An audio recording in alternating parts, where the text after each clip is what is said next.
မိဖေဖေတို့ရေမိုးဆန်လေတန်းကြားလာပြီဆိုလို့ရှိရင်ငါကလေးချိန်ကြိုက်ခံရမလားဖျားမလားဆိုပြီးတော့ရင်တထိတ်ထိတ်နဲ့ကိုဖြစ်နေကြတယ်မလားကလေးကကိုပူလာပြီဆိုလို့ရှိရင်မိဘတွေကဘာပြတ်တယ်လို့ခံစားနေရတယ်ဆိုတာကိုကျွန်တော်ကိုချင်းစားပါတယ်ကလေးတစ်ယောက်နေမကောင်းဖြစ်ပြီဆိုလို့ရှိရင်အမေကမိနစ်30ထက်ကိုနိုင်ဝက်ထက်ကိုပိုမအိပ်ရတော့နောက်ကလေးလေးရဲ့နှလုံးခုန်တယ်သူတို့ရဲ့အသက်ရှူတန်လေးတွေကိုဒါတောက်လျှောက်နားဆွနေရတာပေါ့နော်အထူးသဖြင့်အခုလိုမိုးရသည်မှာပေါ့နော်နံပါတ်1ရန်သူဖြစ်တဲ့ဒါသွေးလွန်တုပ်ကွေးအကြောင်းကိုမိဘတိုင်းကာကွယ်နိုင်အောင်ကျွန်တော်အမြန်ဆုံးပြောပြပါမယ်သွေးလွန်တုပ်ကွေးကဘာဖြစ်လို့ဖြစ်တာလဲရိုးရိုးလေးပါတချို့တွေလည်းသိကြတယ်ပေါ့နော် ADs လို့ခေါ်တဲ့ခြင်ကြာ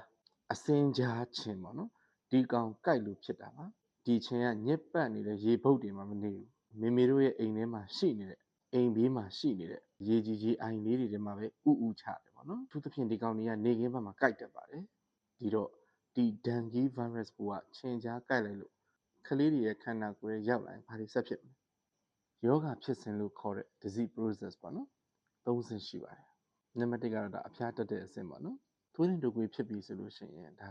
3ရက်ကနေပြီးတော့9ရက်တစ်ပတ်လောက်ထိကိုဇက်တိုက်ဖျားမယ်ပေါ့နော်လုံးဝအဖျားမကျဘူးစေးတိုက်လဲတိုက်တုံးခဏပဲပြီးရင်ပြန်တက်တာပေါ့နော်တောက်လျှောက်အဖျားကြီးနေတာမျိုးဖြစ်တတ်တယ် critical phase ပေါ့နော်အန်ဒီရရှိတဲ့အဆင့်မှာအဖျားကျသွားတဲ့အချိန်ပေါ့ဒါအရေးကြီးဆုံးပဲမိဘတွေကအဖျားလေးကျသွားလို့ပြောနေတတ်ကြပေမဲ့ဒီအချိန်မှာသွေးကြောတွေကအရေးတွေအပြင်ကိုစိမ့်ထွက်ပြီးတော့ shock ရတတ်တဲ့အချိန်ဖြစ်ပါတယ်24နာရီကနေပြီးတော့48နာရီလောက်ထိကြာတတ်ပါတယ်နံပါတ်3ကတော့ဒါ recovery phase ပေါ့နော်ပြန်လည်နလန်ထူတဲ့အဆင့်ဖြစ်ပါတယ်ကလေးကအစားတောက်တွေပိုစားလာမယ်လန်းလန်းဆန်းဆန်းရှိလာမယ်ခန္ဓာကိုယ်ပေါ်မှာလည်း dengue recovery rush တွေပေါ့နော်အနေအကွက်လေးတွေထွက်လာတာမျိုးဖြစ်ပါလိမ့်မယ်ဒီတော့သွေးလွန်တုပ်ကွေးနဲ့ပတ်သက်ပြီးတော့မိဘတွေကိုပြောချင်တာကအဖျားဖျားနေတယ်အဖျားရုပ်တရက်ကျသွားပြီဆိုတော့ ਨੇ စိတ်မချမ်းသာကြပါနဲ့哦တေချာစောင့်ကြည့်ဖို့လိုတာဒီအချိန်ဖြစ်ပါတယ်အဖျားကျတဲ့အချိန်ကပို့ပြီးတော့သတိထားကြည့်ပေးရမှာဖြစ်ပါတယ်ငွေကုန်ကြေးကျများတဲ့เนาะဒါကုသမှုတွေထပ်စားလို့ရှိရင်ကလေးတွေမနာကျင်ရမယ့်ကာကွယ်မှုကအသက်ပါပဲငယ်လေးတွေကသိကြတယ်เนาะဖုံးသွန်လဲစစ်အစရှိတဲ့နီးလန်းတွေဒါတွေအားလုံးကိုအင်တိုက်အားတိုက်လုပ်ကြရမှာဖြစ်ပါတယ်ရေစီရေအိုးတွေကိုလုံအောင်ဖုံးပါ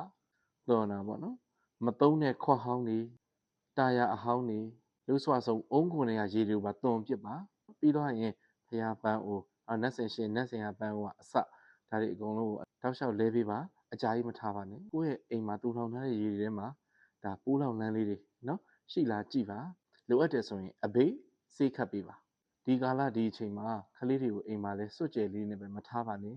အားလုံးသိထားကြတဲ့အတိုင်းเนาะလက်ရှိဘောင်းမီရှိဒီလိုအဝတ်စားလေးတွေဝတ်ပေးပါ mosquito repellent เนาะချင်းပြေးလိမ့်စီလို့ပြောကြတဲ့ဟာလေးတွေဒါလိမ့်ပေးနိုင်ပါတယ်ပါဇက်ထဲတော့လုံးဝမဝင်ပါစေနဲ့အကယ်မို့ကလေးကသွေးလွန်တုပ်ကွေးဖြစ်လာပြီဆိုရင်လဲမိဘတွေစိတ်ကိုခဏလောက်အေးလေးထားပါမိဘတွေစိတ်လှုပ်ရှားပြီးပြာခတ်နေကလေးတွေကပိုပြီးထိတ်လန့်နေပါတယ်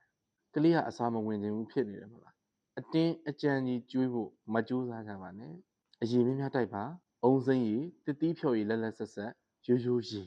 စွပ်ပြုတ်ရည်ဒါတွေတိုက်ပေးပါဖျားတက်တယ်ဆိုရင်ရေဘက်တိုက်ပေးပါရေခဲရည်နဲ့လုံးဝမတိုက်ပါနဲ့ရေခန့်နွေးနွေးလေးနဲ့ပဲတိုက်ပေးပါနောက်မိမိဘာသာတိုက်တဲ့အဖျားကြားစီတွေမှာဆေးလုံးဝမမှားပါစေနဲ့ဒီအချိန်ဒီကာလမှာဖျားပြီဆိုရင်ပါရာစီတမော့အဖျားကြားစီတစ်မျိုးကိုပဲတိုက်ပါတခြားသောအဖျားကြားစီတွေလုံးဝရှောက်မတိုက်ပါနဲ့ဆေးပမာဏကိုလည်းကလေးရဲ့ခန္ဓာကိုယ်အလေးကြီးနဲ့တွက်ချက်ပြီးမှတော့တေချာတိုက်ပေးပါဒီကာလမှာနောက်ထပ်အရေးတကြီးတေချာမှားချင်တာကတော့ဆေးဆိုင်မှာကလေးကဖျားနေလို့ဆက်ဆေးလုပ်ပေးပါဆိုသွားပြီးတော့ဆက်ဆေးတွေဝယ်မတော့ပါနဲ့ဆက်ဆေးတွေဝယ်မတိုက်ပါနဲ့ non steroidal anti inflammatory drugs လို့မျိုးဆေးတွေကသွေးလွန်တုပ်ကွေးဖြစ်တဲ့အချိန်မှာကလေးတွေကိုဘေးထွက်ဥပတ်တွေပိုးပြီးတော့ဖြစ်စေနိုင်တာဖြစ်ပါတယ်ကလေးငယ်ရဲ့အစာအိမ်ကိုသွေးထွက်တန်ကိုဖြစ်စေပြီးတော့မှအခက်မသိရင်အသက်အန္တရာယ်တောင်ဖြစ်သွားနိုင်ပါတယ်အမဲရောင်အညိုရောင်နီညိုရောင်စတဲ့အယောင်ရှိတဲ့အရည်တွေအစားအသောက်တွေလုံးဝရှောင်ပါကိုကာကိုလာတို့ချောကလက်တို့ဖရဲသီးရည်ပေါ့နော်မကြီးဖြော်ရည်ဒါမျိုးတွေရှောင်ပါကော်ဖီဒါတွေလုံးဝရှောင်ပါအဓိကတော့မတဲ့တာတဲ့စားလို့ရှိရင်ကလေးအန်တဲ့အချိန်မှာအန်တရရှိတဲ့လက္ခဏာတစ်ခုဖြစ်တဲ့နော်ပါလာတဲ့အယောင်အမဲရောင်အညိုရောင်ကော်ဖီရောင်လိုဟာမျိုးတွေအန်တဲ့ဟာများမှားယွင်းပြီးဆုံးဖြတ်မိတာမဆုံးဖြတ်နိုင်တာမျိုးတွေဖြစ်မှာဆိုတဲ့အတွက်ကြောင့်ဖြစ်ပါတယ်ခွဲခြားရခက်တဲ့အတွက်ကြောင့်ဖြစ်ပါတယ်အခုပြောပြမယ်အန်တရရှိတဲ့လက္ခဏာအချက်9ချက်ထဲကတစ်ခုရှိလာပြီဆိုတာနဲ့ ဆေးရုံဆေးခန်းသွားပြဖို့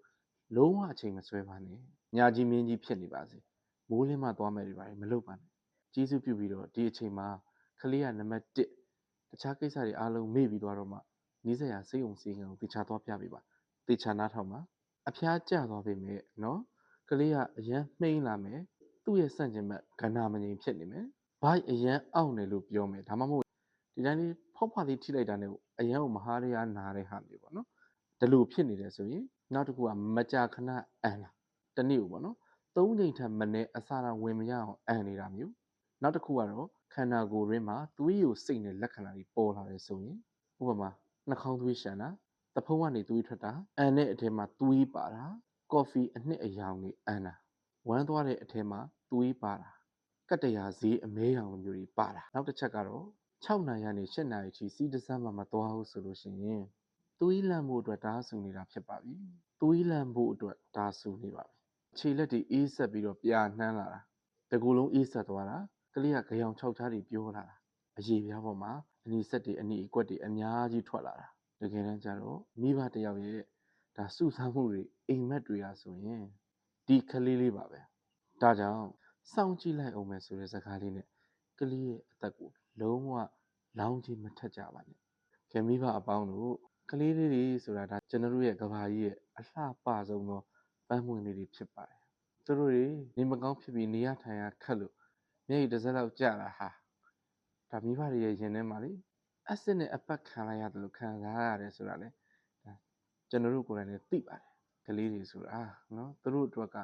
မိဘကလွဲပြီးတော့အားကိုးမရှိပါဘူးဒီလိုမိုးဥကြကာလမိုးရသည့်ကာလတောက်လျှောက်မှာအိမ်တွင်းအိမ်ပြင်တန်ရှင်းကိုဂရုတစိုက်သေးချာလှုပ်ပေးတာဟာဆိုရင်ကလေးရဲ့အသက်ကိုကဲတင်နေတာနဲ့အတူတူပါပဲဒါကြောင့်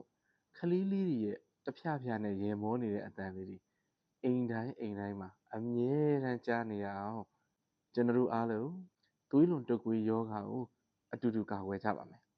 မိဘတိုင်းစိတ်အေးချမ်းသာရှိကြပါစေကလေးတွေအားလုံးလည်းသွေးလွန်တုပ်ကွေးအန္တရာယ်ကနေကင်းဝေးနိုင်ကြပါစေအားလုံးပဲအဆင်ပြေပါစေကျွန်တော်ကလေးအထူးကုဆရာဝန်ဒေါက်တာပြည့်ဖြူအောင်ဖြစ်ပါတယ်